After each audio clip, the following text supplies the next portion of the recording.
Bonjour et bienvenue dans la quotidienne de School TV, l'émission qui vous raconte l'éducation au quotidien. Au sommaire aujourd'hui, êtes-vous plutôt tripode dynamique ou quadripode latéral? Ces expressions désignent la façon dont on tient un stylo. Et on va en parler avec Marie-Thérèse Zerbato-Poudou.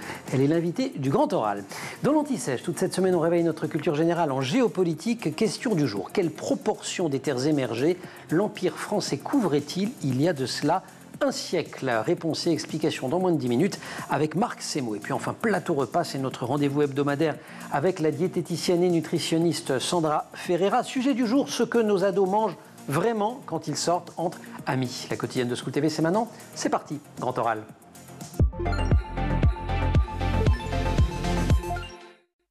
Marie-Thérèse Zerbato-Poudou, bonjour. Bonjour. Vous êtes docteur en sciences de l'éducation. Vous avez aussi longtemps été enseignante en maternelle, en ZEP, et vous signez avec Florence Barra et Jean-Luc Velay Enseigner l'écriture. C'est aux éditions Retz, dans une collection qu'on aime beaucoup ici, qui s'appelle Mythes et réalité. Et Dieu sait que des mythes, il y en a en matière d'éducation et qu'il faut leur tordre le cou. Alors, on a déjà parlé ici du sujet, dès qu'on touche à la langue française, qu'il s'agisse de son orthographe, de ses néologismes, de ses argots, de sa lecture, avec évidemment la ferme opposition méthode globale, méthode syllabique, mais aussi de son écriture au sens le plus physique du terme, celui du geste d'écrire.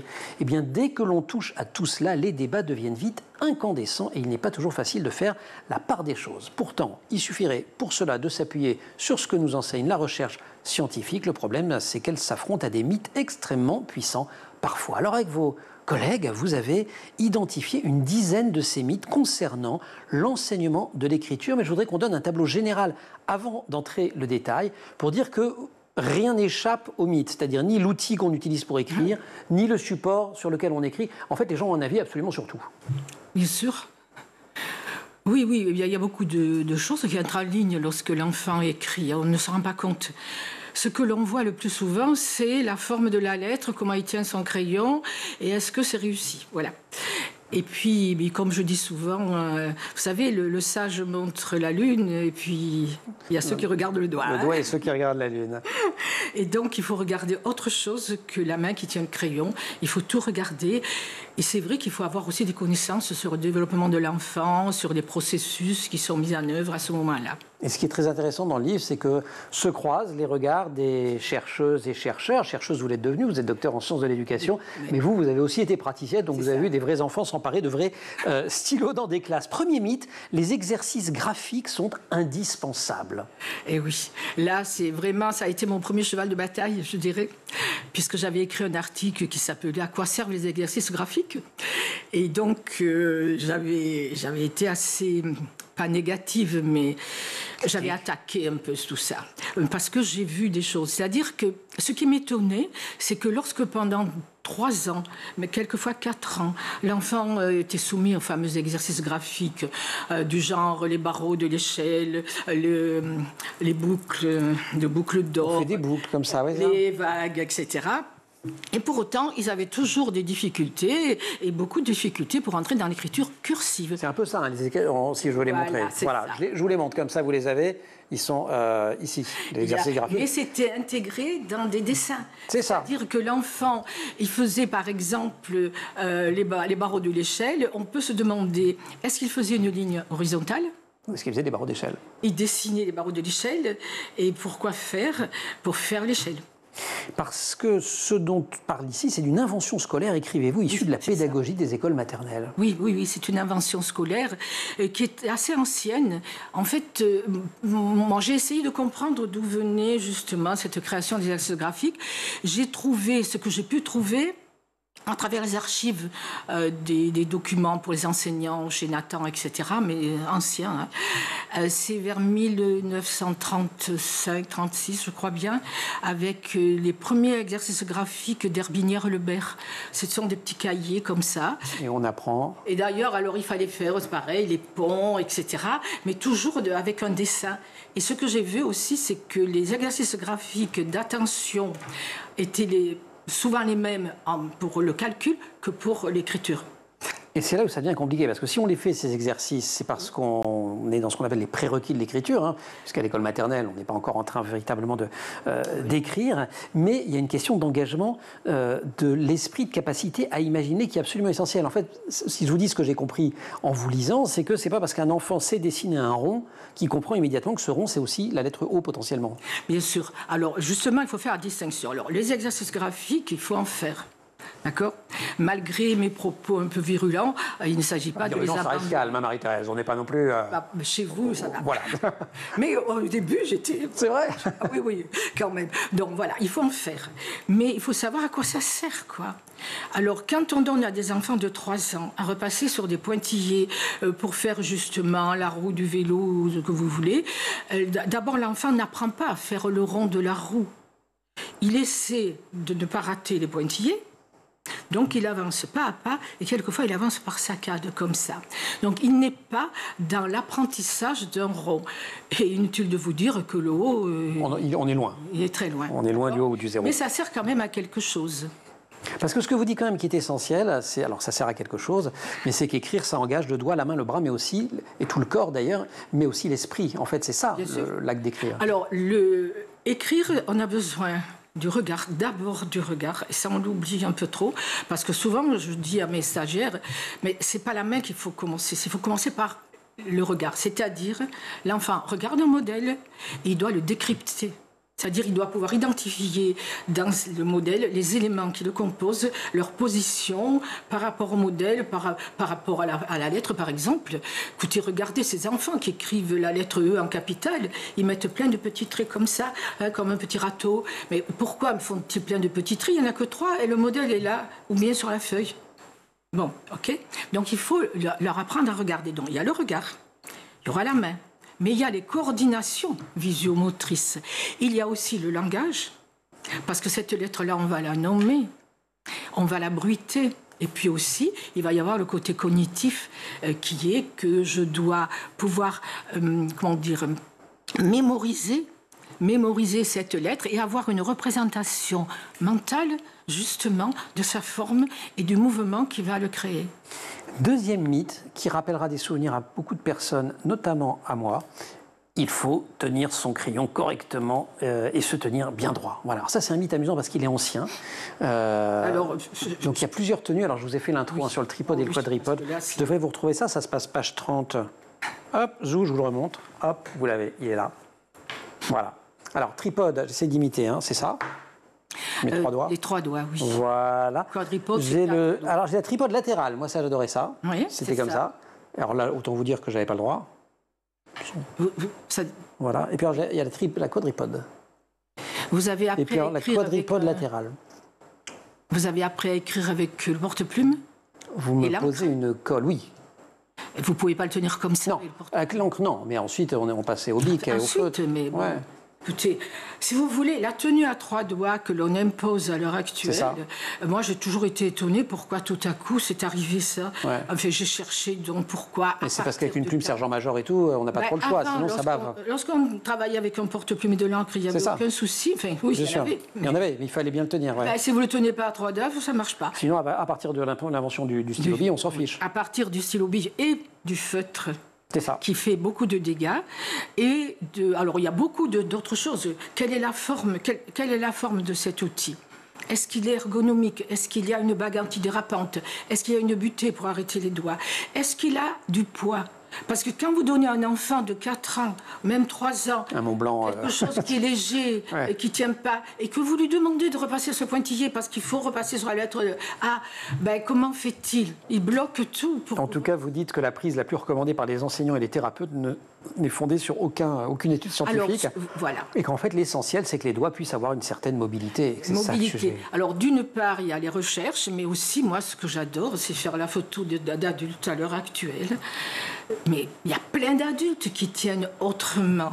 Et beaucoup d'enseignants et qui me disent « Ah, mais je fais attention après ». Je dis « Oui, mais vous êtes devenu enseignant, quoi. » Si ça marche pour vous, pourquoi ça ne marcherait pas pour les enfants? Exactement. Marie-Thérèse Zerbato-Poudou qui co-signe avec Florence Barra et Jean-Luc Velay se Enseigner l'écriture dans la collection Mythes et réalités des éditions Retz. On se retrouve juste après l'Anti-Sèche. On révise, Marie-Thérèse, la géopolitique toute cette semaine avec vous allez voir, avec Marc Séraud.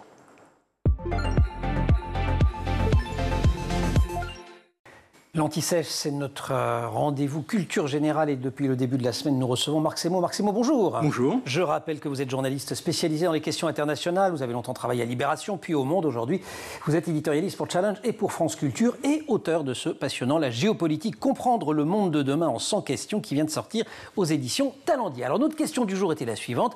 Quelle proportion des terres émergées l'Empire français couvrait-il il y a un siècle? Il y a un siècle, c'était 11%. Et 11%, c'est énorme. C'est énorme. On était les seconds derrière le Royaume-Uni, l'éternel rival. Le vrai ennemi héréditaire, en réalité, ce sont les Anglais, qui sont par ailleurs les plus proches de nous, parce qu'il ne faut pas oublier que tout a commencé par une conquête par Guillaume le Conquérant, par un Normand de l'Angleterre, et de fait, on se lamente beaucoup du franglais, mais en réalité, il y a beaucoup plus de mots français en anglais. Il y a du franglish de l'autre côté de la Manche. Que le contraire. 11% à l'époque, on est au sortir de la Première Guerre mondiale, la France, écrivez-vous, est exsangue, mais forte de sa victoire, et elle négocie bien, traité de Versailles. Elle négocie bien. De fait, le traité de Versailles a reformaté l'Europe en fonction, en bonne partie, des vues alors de Georges Clemenceau. Ça n'a pas été nécessairement pour le meilleur, parce que bon, c'était très bien de faire éclater les empires, de donner à chaque nation son État, mais le problème, c'est qu'à force de vouloir faire coïncider les frontières avec les peuples, on était arrivé dans des histoires de poupées russes. Il y avait à chaque fois des minorités qui étaient englobées, des tensions, et ce qui a, à la fin, malheureusement donné lieu à la Seconde Guerre mondiale, où là on est passé à une logique diamétralement opposée, où on a décidé de faire coïncider les peuples avec les frontières. Et l'histoire change, la décolonisation, et aujourd'hui on est loin de ces 11%. La France représente 1% de la population mondiale, 7e pays en matière de PIB, et à un moment donné, les gouvernants français finissent par se rendre à l'évidence, mais c'est pas évident à prononcer, on n'est plus une grande puissance. Voilà, alors c'était Valéry Giscard d'Estaing, 76, qui avait cracher le morceau, disant la France devrait se tenir en tête du groupe des puissances qui suivent les grandes puissances. C'était élégamment dit. C'est élégamment dit, mais ça revenait à dire, voilà, on n'est plus une grande puissance. Alors c'était difficile à admettre, parce que la France est quand même une puissance nucléaire, il n'y en a pas tellement, dotée. Elle a un poste de membre permanent du Conseil de sécurité, ce qui lui donne une énorme tribune internationale. Alors voilà, mais malgré tout, on est une puissance moyenne. Il y a une autre formule que vous donnez dans le livre, c'est Hubert Védrine, qui est toujours un ancien ministre des Affaires étrangères, l'ancien secrétaire général de l'Élysée, qui est un homme brillant, a trouvé la jolie formule d'une puissance moyenne d'influence mondiale. Alors cette influence, elle repose sur quoi aujourd'hui? Et là, on croise un autre chapitre de votre livre qui est consacré au soft power, qui est un concept qui avait été inventé par un politologue américain tout récemment décédé. Joseph Nye. Donc il y a le hard power, c'est les armes. Et le soft power, c'est quoi? L'influence culturelle? C'est l'influence, le prestige, l'influence culturelle. Alors, il faut voir que d'abord, la France a quand même un très riche passé. Donc, quelque part, à peu près partout de par le monde, il y a une certaine idée de la France, la Révolution, etc., qui reste ancrée dans l'imaginaire collectif. Il faut voir dire le succès d'écrivains comme Victor Hugo, qui est lu mondialement, y compris en Chine. Mais en même temps, la France est quand même le français, la 5e langue pratiquée dans le monde, ce qui n'est pas rien. Plus de 300 millions de locuteurs. Ouais, plus de 300 millions de locuteurs. Donc si on exclut les Chinois, qui sont l'expansion du chinois en tant que langue d'usage est quand même assez limitée. Bon, c'est quand même pas mal. Ensuite, il y a eu tout l'héritage de ce qu'est le Code Napoléon. Au niveau du droit, par exemple, la plupart des pays ont, alors à part ceux qui sont dans le droit coutumier anglo-saxon, énormément de pays sont dans ce qu'on appelle codifié par la France. Germano-français, disons, pour faire simple. Donc, ce qui n'est pas rien. Et puis, malgré tout, il y a une influence économique. La France, alors économiquement, on est la 7e. Il y a des groupes industriels. Voilà, il y a des grands groupes industriels, mais il ne faut pas oublier que la France, c'est aussi le 2e domaine maritime mondial, ce qui est énorme. On est là aussi juste derrière les États-Unis. Donc, la France existe. La France a été, dans la course à l'espace, dans les années 60, le 3e pays à lancer son satellite. Alors, il était tout petit. En plus, comme on a de l'humour, on l'appelait Astérix. C'est vrai que c'est moins chic que Spoutnik. Voilà. Mais bon, voilà, la France quand même, et c'est l'obsession un peu de tous les chefs d'État français, c'est l'idée que la France doit continuer à tenir son rang. Et il y a une grandeur de la France, et vous faites même les transitions à ma place, Marc Semo, je vous en remercie. Donc sur la France, moyenne puissance, je ne sais plus comment vous l'avez appelé dans le bouquin. Moyenne puissance. Moyenne puissance, il y a tout un chapitre, des chapitres, il y en a 100, puisqu'il y a 100 questions dans ce La géopolitique. Comprendre le monde de demain qui vient de sortir chez Talandier, et vous venez de parler de la puissance maritime, ça tombe bien, on va en parler demain avec la question suivante. Qui a dit, je cite, « Qui tient la mer tient le commerce du monde, qui tient le commerce tient la richesse, qui tient la richesse tient le monde lui-même ». Réponse demain avec Marc Semo. Pour le moment, on retrouve le grand oral.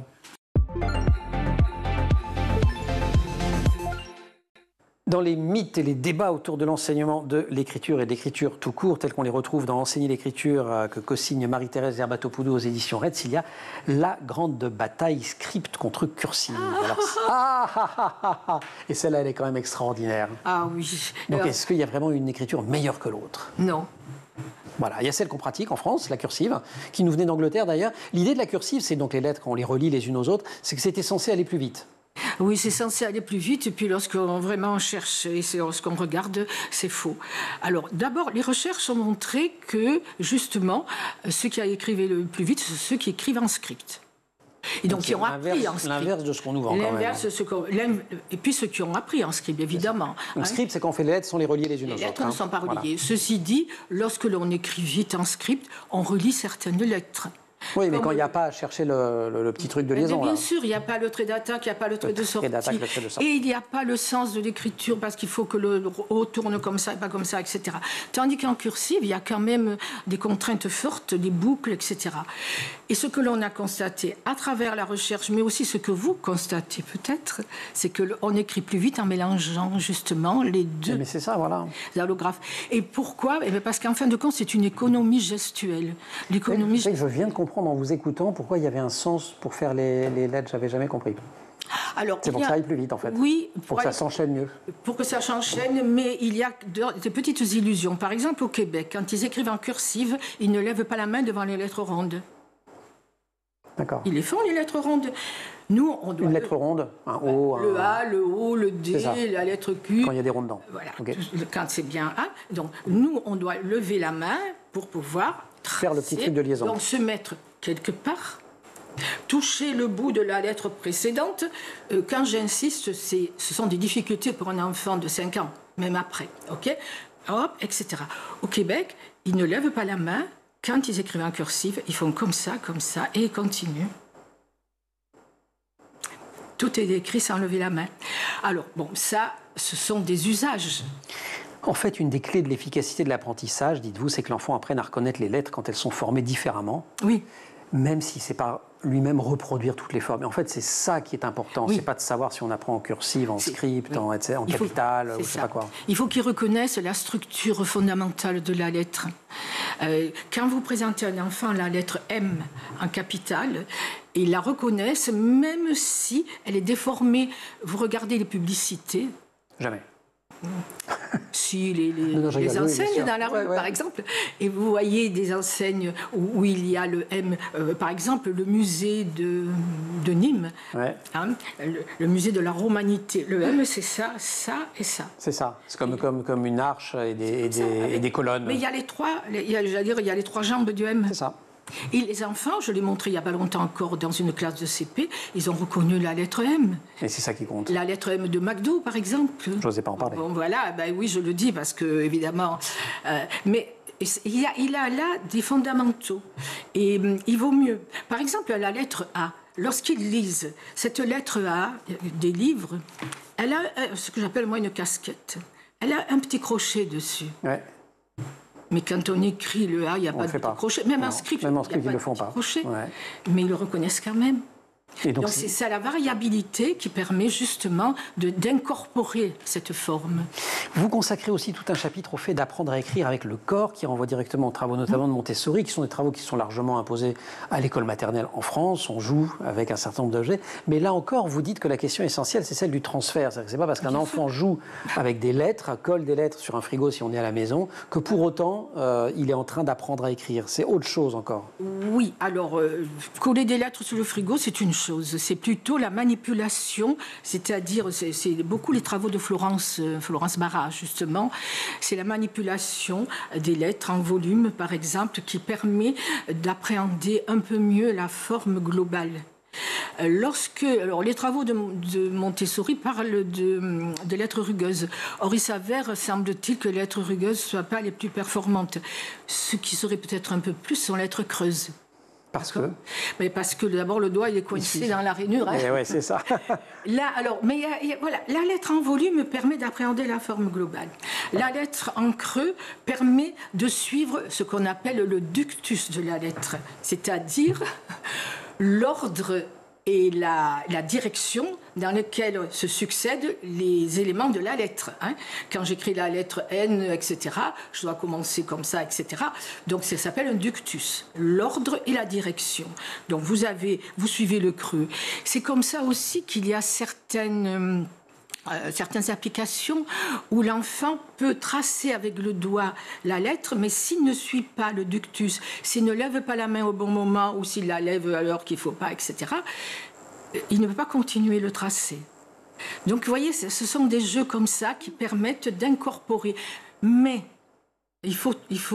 d'abord, il faut que l'adulte soit là. Il faut que l'adulte parle avec l'enfant. Il faut qu'il lui fasse remarquer ce que fait sa main. Il faut qu'il lui permette de bien comprendre. Le transfert, c'est quoi? C'est pouvoir utiliser ce qu'on a appris dans un contexte, et l'appliquer à un autre. D'accord. Mais c'est pas parce qu'il a fait le barreau de l'échelle ou les. C'est ça, c'est ce qu'on a expliqué, qui fait le lien forcément. S'ils font des mouvements avec le corps, il faut qu'il y ait un objectif. Aujourd'hui, nous allons travailler cette lettre.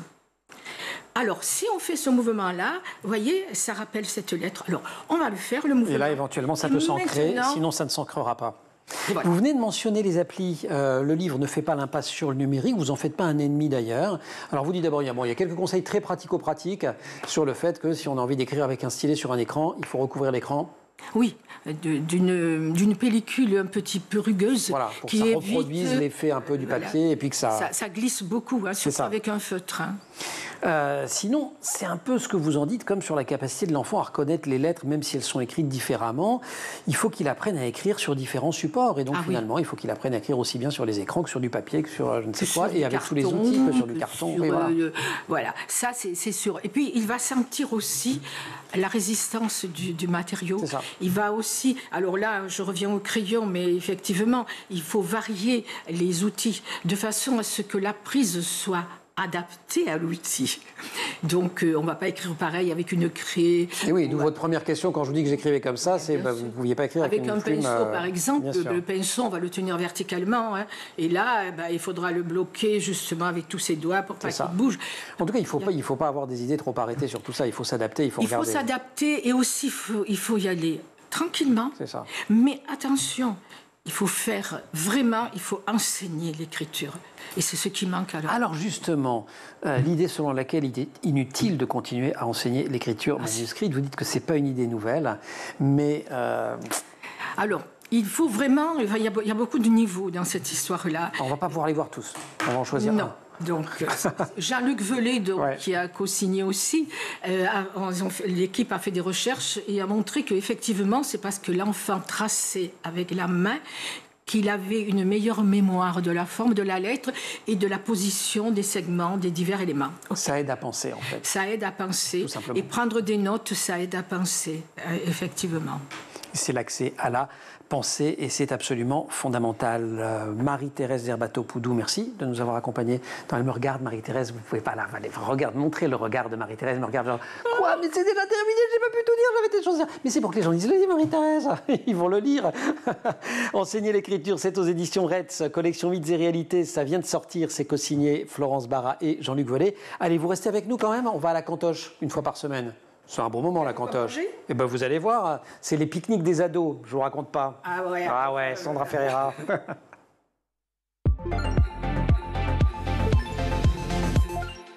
Les vacances pointent le bout de leur nez. Les horaires des cours sont un petit peu plus souples, voire carrément souples, notamment pour les lycéens et les lycéennes. Et les ados en profitent pour passer du temps dehors. Sandra, bonjour. Bonjour Emmanuel. Sandra Ferreira, diététicienne et nutritionniste. Vous nous servez un plateau repas délicieux tous les jeudis. Qu'est-ce qu'ils font les jeunes quand ils sortent? Un petit tour au centre commercial, une après-midi au parc avec souvent un petit quelque chose à grignoter. Pas toujours ce qu'il y a de plus sain. Qu'est-ce qu'ils mangent avec leurs copains à l'extérieur en vrai, les ados et leurs copines? En vrai, quand on laisse les adolescents choisir leur repas hors de la maison, et surtout avec les copains, c'est souvent gras, sucré, salé. Ça nous rappelle certaines choses, n'est-ce pas?